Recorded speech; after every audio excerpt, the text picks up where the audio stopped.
கடையில் உள்ள பால் குழம்பு செய்முறை அடுப்புல வைக்கிறது எடுக்கணும். அடுப்புல இப்படி வை. ஹாய் நண்பர்களே, எல்லாரும் எப்படி இருக்கீங்க? இவ்வளோ நேரம் ஆயிடுச்சு.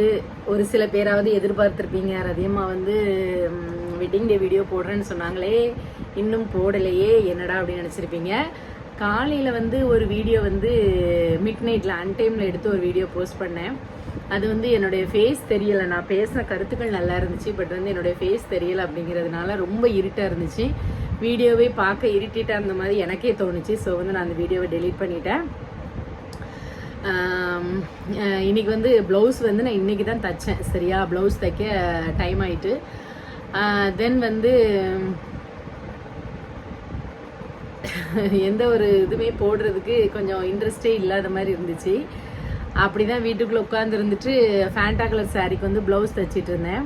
அப்போ பார்த்து கரெக்டாக ஒரு 11 o'clock இருக்கும் பார்த்துக்கோங்க. இந்த பையன் வந்து வந்தான். வந்துட்டு ரதி டீச்சர் உங்களை பார்க்குறதுக்காக வந்திருக்கேன் அப்படின்னு வந்து சொன்னான். உடனே நான் வெளியே வாசல்லே வச்சுட்டு இருந்துட்டு ரொம்ப நேரமாக நீ யாருப்பா என்ன ஏது அப்படின்னு எல்லாமே கேட்டேன். ஏன்னா நீங்கள் நிறைய பேர் வந்து ஆல்ரெடி வந்து வீடியோவில் வந்து சொல்லுவீங்க, ஏம்மா நீங்கள் வந்து தனியாக இருக்கீங்க, சேஃபாக இருங்க அப்படின்னு சொல்லிட்டு. மற்றபடி நம்மகிட்ட எதுவுமே இங்கே வந்து இல்லை.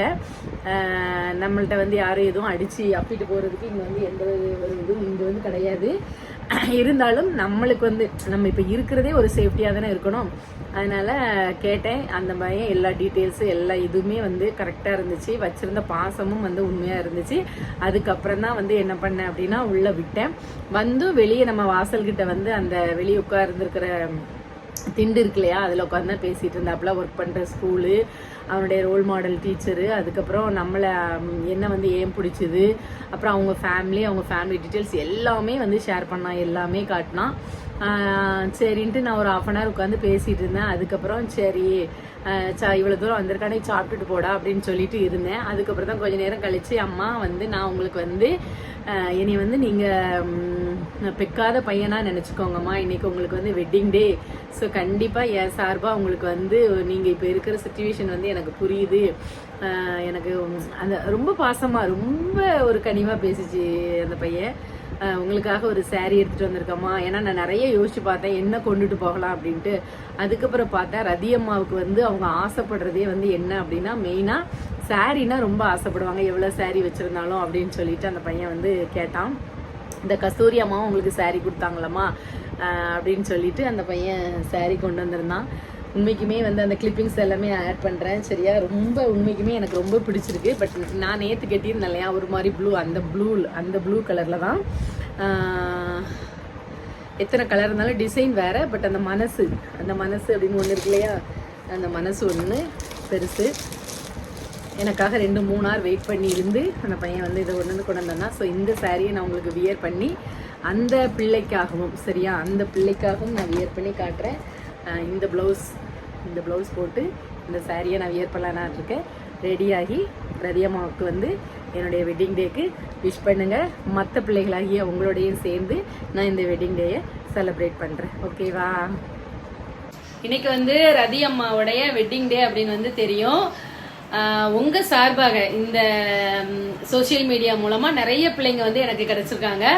அப்படிதான் வந்து இந்த தம்பி வந்து என்னைய வந்து பார்க்கறதுக்காக திருநெல்வேலியிலேருந்து வந்திருக்காங்க. இந்த வெட்டிங் டே அம்மாவுக்கு நேரில் போய் விஷ் பண்ணணும் அப்படின்னு சொல்லிட்டு. தம்பி வந்து என்ன செய்கிறாங்க அப்படின்னா, அவங்களும் வந்து டீச்சராக இருக்காங்க. MSc BEd முடிச்சுட்டு ஒரு கவர்மெண்ட் ஹையர் செகண்டரி ஸ்கூலில் வந்து தம்பியும் வந்து என்ன பண்ணிட்டு இருக்காங்கன்னா வேலை பார்த்துட்டு இருக்காங்க. அவங்க வந்து இயர் பை இயர் வந்து எனக்கு எங்கள் அம்மா மூலியமாவோ வீட்டுக்காரர் மூலியமாவோ பையங்க மூலியமாவோ ஒரு சாரீ வந்து கிடைக்கும். அதை மாதிரி கடவுள் இந்த தடவை அனுப்பிவிட்ட பையனா வந்து நான் வந்து தம்பியை நினைக்கிறேன். அவன் எனக்கு வந்து ரதியம்மாவுக்கு புடவை ரொம்ப பிடிக்கும் அப்படின்னு சொல்லிட்டு புடவை எடுத்துட்டு வந்திருக்கான். காமிடா, நீனே ஓப்பன் பண்ணி காட்டு. அவங்க அம்மாவுக்கு அவன் தான் புடவை செலக்ட் பண்ணுவானா. ஸோ அதை மாதிரி செலக்ட் பண்ணிட்டு வந்திருக்கான். எப்படி இருக்குன்னு பாருங்க. எனக்கு ரொம்ப பிடிச்சிருக்கு அவன் எடுத்துட்டு வந்த புடவை. எப்படி இருக்கு அப்படின்னு சொல்லி சொல்லுங்க.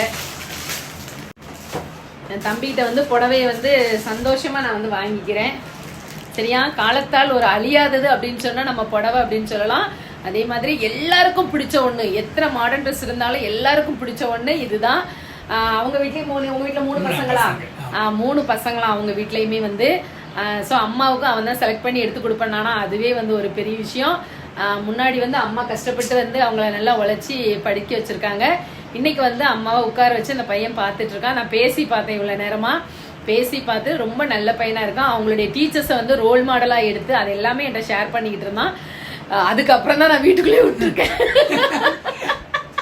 அதையும் உங்கள்கிட்ட சொல்லிக்கணும்ல, சொல்லுவீங்க ரதியமா டேக் கேர், பார்த்து கவனம் அப்படின்னு சொல்லுவீங்க, யாராவது வந்துட போறாங்க அப்படின்ட்டு. அதனால நான் வந்து வெளியே இருந்து ரொம்ப நேரமா வெளியே தான் வச்சு பேசிட்டு இருந்தேன். பார்த்துட்டு அதுக்கப்புறம் தம்பி கொடுத்ததையும் ரொம்ப சந்தோஷமா ஏத்துக்கிட்டேன். ரொம்ப தேங்க்யூ தம்பி. சரியா? இந்த நான் பெரும்பாலும் கடையில் உள்ள பாட்டி வாங்கன்னு நினைக்க மாட்டேன். நல்லா இது வீட்டுல இருந்து கொண்டு வந்திருக்கான். பச்சை பச்சைன்னு இருந்துச்சு. ஆகா இன்னைக்கு நாலு குழம்பு. எம்மா என்ன இவ்வளவு வேகமா குழம்பு சட்டியை தூக்கிட்டு வரீங்க? குழம்பு வைக்கிறல்லம்மா. குழம்பு சுடலையா? சுடலம்மா. அவ்வளவு இரும்பு பெண்மணியா நீங்க? ஆமா. அப்படியா? சரி, இன்னைக்கு என்ன குழம்பு? இன்னைக்கு இறால் குழம்பு. சரி உட்காருங்க, ஏன் நின்றுட்டே இருக்கிய? உங்க இறால் குழம்பு ரெசிபியை கொஞ்சம் சொல்லுங்க. உட்காருங்கன்னு சொன்னது தப்பா போச்சு, சேர்ல உட்கார்றாரு. சரி சொல்லுங்க, உங்க இறால் குழம்பு ரெசிபியை கையில தூக்கிக்கங்க. சுடுமோ சட்டி? பரவாயில்ல, நீங்க தான். சரி டக்கு டக்கு டக்கு டக்கு டக்குன்னு சொல்லுங்க பாப்பா, எப்படி வச்சீங்கன்னு. இறால் குழம்புக்கு இறாலை எல்லாம் கழுவி எடுத்துட்டு முருங்கைக்காயையும் மசாலா பொடியும் அடுப்புல வச்சு வேக வச்சுட்டு லாஸ்ட்ல தக்காளியையும் இறாலையும் நல்லா எண்ணெயில வதக்கிட்டு தேங்காய் பாலை எடுத்து ஊத்தி நல்லா அப்படி கொதிக்கையும் தாளிச்சிடணும். நீங்க சொன்னது அவங்களுக்கு புரிஞ்சுச்சா என்னன்னு தெரியல. ஃபர்ஸ்ட் அடுப்பை பத்த வைக்கணும், அதுல சட்டியை வைக்கணும், சட்டியை வச்சு தக்காளியையும் இறாலையும் போட்டு வதக்கணும். கீழே வச்சிருங்க, வதக்கணும். அப்படித்தானே? ஃபர்ஸ்ட் சட்டியை தூக்கி அடுப்புல வைக்கணும். அதுக்கப்புறம் கொஞ்சம் எண்ணெய் ஊற்றணும். அதுல நல்லா பொடுசா தக்காளியை வெட்டி போடணும். நல்ல தக்காளி வெந்து வார சமயம் நிமிஷம் வேகமா போயிட்டே இருக்குது. மெதுவா வச்சிடணும். இன்னைக்கு வந்து அம்மா வெட்டிங் டே ஸ்பெஷலாக என்ன இது பண்ணியிருக்காங்கன்னா, 1/2 கிலோ இறால் வாங்கியிருக்காங்க. இறால் வாங்கி நல்லா வீட்டு மசாலா அரைச்சி செம்ம டேஸ்ட்டாக சுட சுட சாதம் வச்சு, அதுக்கப்புறம் வந்து அதில் என்னெல்லாம் போட்டிருக்காங்க அப்படின்னா, இறால் குழம்புக்கு டேஸ்ட்டே வந்து அது என்னது முருங்கைக்காய், அப்புறம் இறால் பொரித்து வச்சுருந்தாங்க. ரொம்ப பிடிக்கும் எனக்கு, ஸோ பிள்ளைக்கு பிடிச்சது. அப்புறம் சுகருக்காக வத்தல் எல்லாமே வச்சுருந்தாங்க. இப்போ பாட்டி பேசுகிறத கேளுங்க. வைக்கணும். தக்காளியை நல்லா வெட்டி எண்ணெயை ஃபர்ஸ்ட் சட்டியில் ஊற்றணும். தக்காளி அள்ளி போடணும், முருங்கைக்காயை அள்ளி போடணும். எல்லாம் நல்லா கிண்டி அப்படியே மசாலா கரைச்சி வச்சிருப்போம்ல. நான் வந்து ஆட்டு குழம்புக்கு, கோழி குழம்புக்கு, இறால் குழம்புக்கு, நண்டு குழம்புக்கு எல்லாத்துக்குன்னு 1/4 கிலோ மல்லியும் 2 மஞ்சள் துண்டு, 150 பெருஞ்சீரகம், ஒரு 5 கிராம் பட்டை இவ்வளவு போட்டு எல்லாருமே வந்து அந்த கறி குழம்பு மசாலா உங்களுக்கு தனியா சொல்லியிருக்காங்க. ஆமா, சரியா? இப்ப அதையும் சேர்த்து சொல்லிட்டு இருக்கீங்க, அதை தெளிவா தனியா சொல்லுங்க. இப்ப குழம்பு மட்டும் சொல்லுங்க. அந்த மசாலையை கலக்கி அந்த காய் அடுப்புல வச்சுக்கணும். தக்காளி, இறால், முருங்கைக்காய் எல்லாம் எண்ணெயில வேக வச்சிருக்கோம்ல, அதுக்குள்ள மசாலையை ஊத்திடணும். ஊத்தி நல்லா அது வெந்துகிட்டு இருக்கணும். இங்க தேங்காய் பால் எடுக்கணும். நல்லா இது எல்லாம் வெந்து வார மாட்டுலதான் பால் எடுப்பாங்க. தேங்காயிலையும் பால் எடுக்கலாம், மாட்டுலயும் பால் எடுக்கலாம், மனுஷன்லயும் பால் எடுக்கலாம், தேங்காயிலையும் பால் எடுக்கலாம், எதுலையும் எடுக்கலாம். ஆனா இதுக்கு தேவை தேங்காய் பால், மனுஷன் பால், மாட்டு பால்லாம் ஆவாது. சரி, எடுத்து நல்லா கொதிச்ச உடனே நல்லா தேங்காய் பால் நல்லா ஒரு 4 ரவுண்ட் அப்படி கொதிச்சு கொதுன்னு வரையும் குழம்ப தாளிச்சிட வேண்டியதான். அவ்வளவுதான். அதுக்கு பிறகு சாப்பிட வேண்டியதான். எப்படி இருந்தது சாப்பாடு? நல்லா இருக்குது. இந்த இருக்கு உங்க சாப்பாடு. எப்போவுமே வந்து கல்யாண நாளைக்கு நான் வந்து படிக்கிற ஒரு பாட்டு, தென்மதுரை வைகை நதி தினம் பாடும் தமிழ் பாட்டு, தென்மதுரை வைகை நதி தினம் பாடும் தமிழ் பாட்டு, தேகின்றது பொன்மாலை நிலா, தேகின்றது பொன்மாலை நிலா, தேயாதது நம் ஆசை நிலா, இந்த வானம் போலே வாழும் பாசம், தென்மதுரை வைகை நதி தினம் பாடும் தமிழ் பாட்டு, தென்மதுரை வைகை நதி.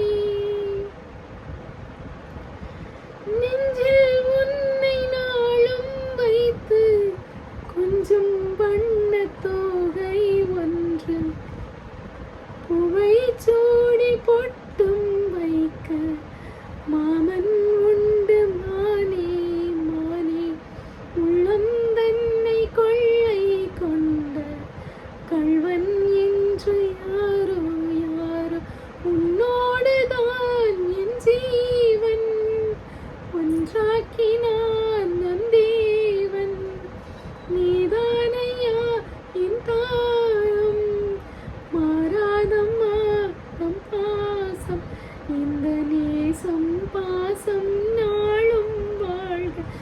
தென்மதுரை வைகை நதி தினம் பாடும் தமிழ் பாட்டு தென்மதுரை வைகை நதி.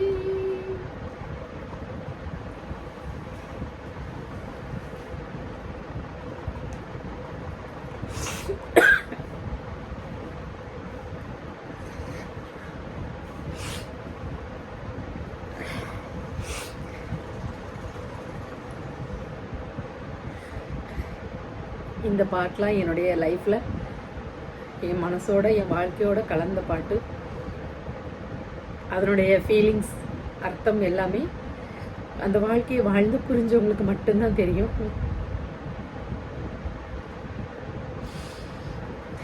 உண்மைக்குமே ஒரு பக்கம் வருத்தம் இருந்தாலும் சந்தோஷமா ஏதோ ஒரு 10 லட்ச ரூபா பட்டுப்புடவை எடுத்து நான் கட்டின ஃபீல் வந்து எனக்கு இருக்கு. இந்த பையன் தந்ததுல அவ்வளோ ஒரு பாசம்.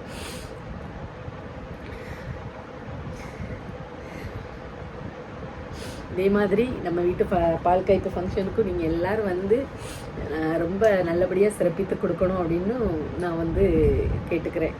சரியா? நான் எடுத்து வச்ச புடவையை வந்து நான் இனிமே தான் வந்து என்ன பண்ணுவேன் அப்படின்னா நான் வந்து வியர் பண்ணுவேன். 2ல் வந்து நிறைய பேர் சொல்லியிருந்தீங்க கோல்டன் வியர் பண்ணுங்கள், இன்னொன்று சாஃப்ட் சில்க் வியர் பண்ணுங்கள் அப்படின்னீங்க. அதில் வந்து எது வியர் பண்ணுறேன் அப்படின்னு சொல்லிட்டு பாருங்கள். உங்களுடைய எல்லாருடைய அன்புக்கும் ரொம்ப நன்றி. சரியா? இதில் உள்ளவங்களா, இந்த சோஷியல் மீடியாவில் உள்ளவங்களா பார்க்க போகிறாங்க, நாங்கள் தானே பார்க்க போகிறோம் அப்படின்னா நீங்கள் பார்க்கலையே.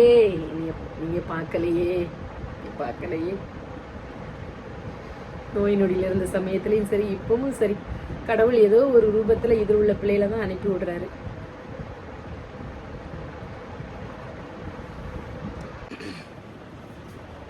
இந்த வருஷம் கடவுளாக வந்து ஒரு பையனை வந்து என்ன பண்ணியிருக்காரு, அனுப்பியிருக்காரு. அவரே வந்து எனக்கு வந்து அவர் மூலியமாக இந்த சாரியை கொடுத்து விட்ட மாதிரி நான் வந்து ஃபீல் பண்ணுறேன்.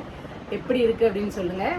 என்கிட்ட வந்து இந்த கலர் வந்து நிறைய இருக்கும் தான், இருந்தாலும் அந்த பையன் அவனுக்கு வந்து அம்மாவுக்கு எந்த சாரீ நல்லாயிருக்கும் அப்படின்னு சொல்லி பார்த்து எடுத்துகிட்டு வந்திருக்கான். ஃபுல் சாரீ பாருங்கள் எப்படி இருக்குன்னு. இதுதான் முந்தானே.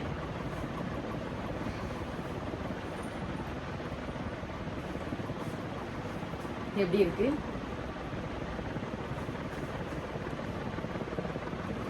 பெரியவங்கெல்லாம் இருந்தீங்க அப்படின்னா, எனக்கு மூத்த சகோதரிகள், சகோதரர்கள், அம்மாக்கள், பாட்டிக்கள்லாம் இருந்தீங்கன்னா என்னை வந்து பிளஸ் பண்ணுங்க.